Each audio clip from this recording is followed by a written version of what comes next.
I knew there was something deadly lurking in the lake, but I pretended I wanted to take a bath, trying to lure Kong into letting his guard down. Kong just sniffed the air around him, and he saw right through my little trick, but he didn't call me out, and instead used himself as bait, and walked into the lake. Sure enough, moments later, ripples spread across the calm water, and the killing intent rushed in fast. I thought my plan had worked, and I sneaked a peek, but I saw Kong smirk with contempt. Turns out he had already smelled the stench of the deep-sea eel, and he grabbed his battle axe and blocked the deadly strike. I didn't hesitate and ran, and I left the two giant beasts to fight to the death. Kong grabbed the eel by the neck, and he was about to chop off its head, but he got careless and got wrapped up by its tail, and he lost his balance and fell to the ground. I heard Kong scream of pain, and I couldn't help but grin. I didn't expect that after just a few steps. A battle axe came flying and tripped me. I looked up and realized Kong had actually chopped off the eel's head, but Kong didn't blame me, and he signaled me to keep leading the way toward the human nest. At dusk, Kong started eating the eel to regain his strength. I sat nearby, too hungry to stay still. Kong saw this and tore off a piece for me, but I was too cautious to take it. Kong gave up, and he just tossed the meat aside. Only then did I rush over and start eating. After I was full, I led Kong forward. On the way, we crossed a bridge built from the bones of giant beasts. Soon after, we finally reached our destination. But what Kong saw filled him with sorrow and rage. His kind was being treated like slaves. My father saw me bring a stranger into the nest, and he warned me to be careful. Before I could respond, Kong noticed an old ape getting beaten by a guard just because he couldn't lift a rock. Kong ignored my warning and stepped in to help, and that pissed off the guard.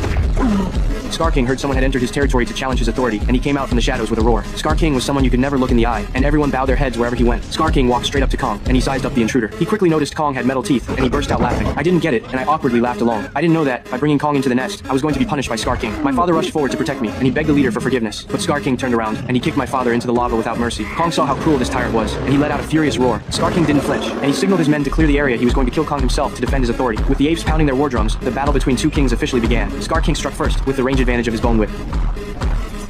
And then, if you follow me and like the video, you will get part 2.